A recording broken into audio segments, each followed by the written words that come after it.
Pierre Akira Obambé. Je suis le fabricant, sinon de cette voiture que vous voyez là.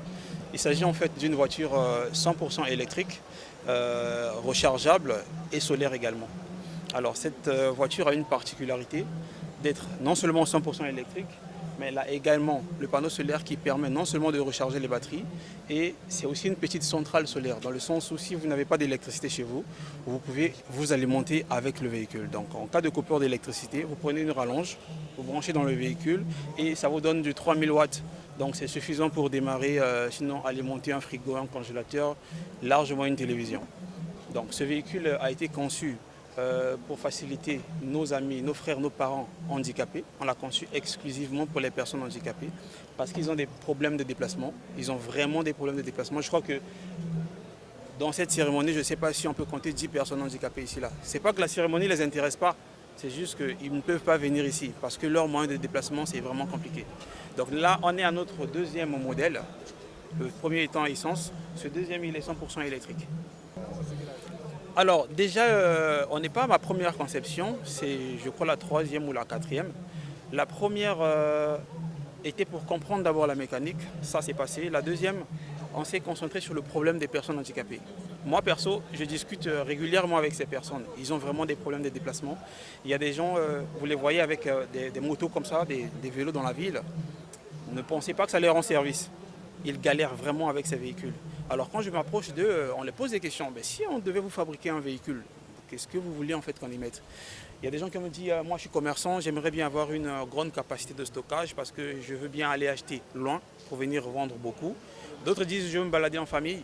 Parfois j'ai des réunions qui se passent à Pointe-Noire, je ne peux pas m'y rendre parce que mon véhicule, sinon ma moto, mon vélo, je ne peux pas aller là-bas. Les compagnies de transport ne permettent pas de se déplacer avec ça. Donc du coup, je suis obligé d'être représenté là-bas. Donc en fonction de ça, on s'est dit, si on doit leur fabriquer une voiture maintenant au 21e siècle, qu'est-ce qu'il faut faire? On s'est penché sur la voiture électrique. On a essayé de mettre un peu les éléments les plus actuels dans le domaine de la technologie dans ce véhicule. Non seulement le panneau solaire, des vitres en polycarbonate et également un système de recharge très rapidement.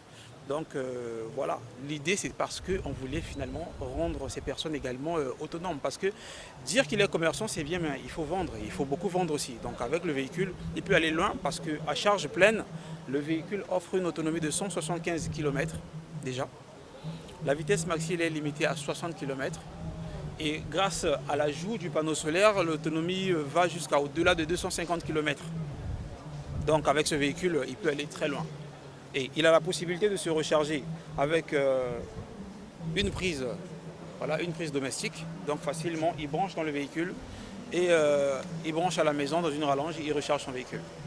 Ceux qui m'accompagnent, c'est déjà l'État, le ministère de l'Innovation via l'antenne de l'Envry et également mon équipe. Et voilà, les batteries, on les a achetées dans une structure qui gère également l'écologie.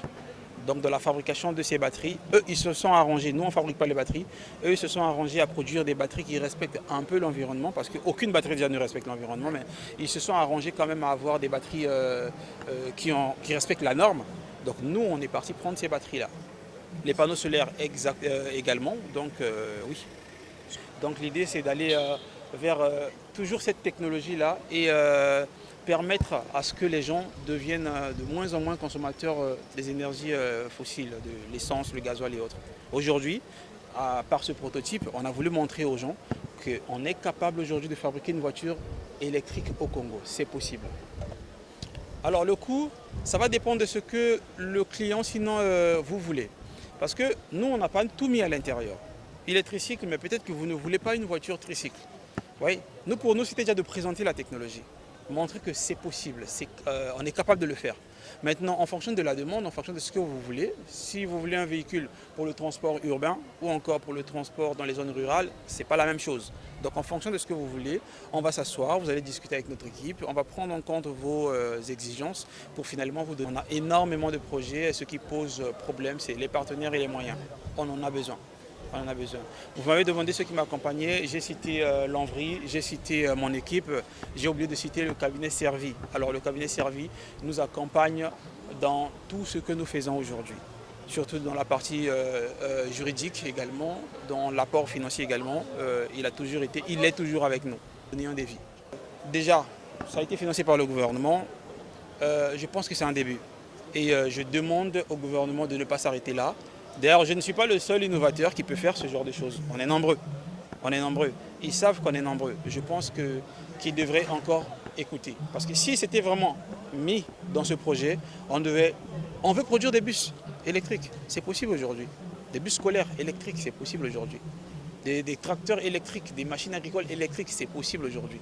Donc au gouvernement, je dirais, qui nous accompagne.